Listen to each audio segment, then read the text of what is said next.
Airlines problem হবে যাতে respond করতে পারে, নাহলে রেটিং নামবে। কিন্তু যখন ফায়ার সাসপেনশন হলো তখন বাকি তিনটা ভেহিকেল গেল না কেন? এটা আমার ফার্স্ট কোয়েশ্চেন। আমার সেকেন্ড কোয়েশ্চেন যেটা আসলে আমি জানতে চাই যে আইকার স্ট্যান্ডার্ড অনুযায়ী এই এয়ারপোর্টে আসলে মানে আপনাদের কতগুলো ফায়ার ভেহিকেল দরকার এবং এখন কতগুলো অ্যাক্টিভ আছে বা অপারেটিভ আছে?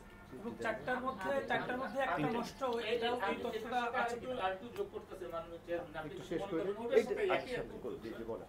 হ্যাঁ, যে আমার আমার কাছে একটা প্রতিবেদন আছে যেটা হলো আপনাদের সমগ্র এয়ারপোর্টে 20টা না 25টা মতো ভেহিকেলের যান্ত্রিক ত্রুটি আছে। যান্ত্রিক ত্রুটি আছে। আমার সাথে এখানে মেম্বার মহোদয় আছে, ওনার সাথে কথা হয়েছে। তো উনি এটাকে অন্যভাবে ব্যাখ্যা দিচ্ছে, যাই হোক আমি সেদিকে যাবো না।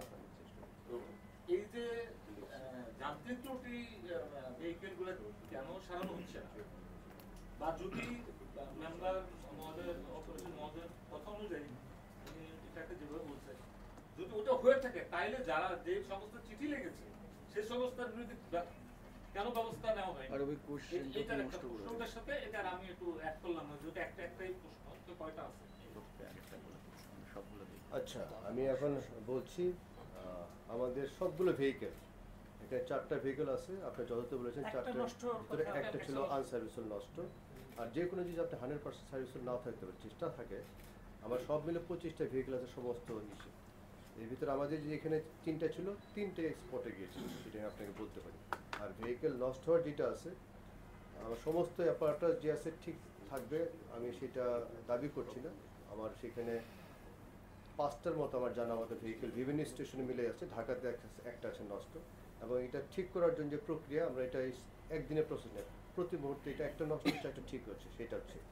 আর সেকেন্ড প্রশ্ন যেটা আইকার যে স্ট্যান্ডার্ড আছে, একটা মিনিমাম কতটুকু লাগবে, মেইনলি হচ্ছে আপনার এয়ারক্রাফট অ্যাক্সিডেন্ট এবং ফায়ার হ্যাজার্ড সম্বন্ধে কতগুলো ভেহিকেল লাগবে, কীরকম জনবল লাগবে, আইকার একটা মিনিমাম স্ট্যান্ডার্ড আছে, এসওপি আছে।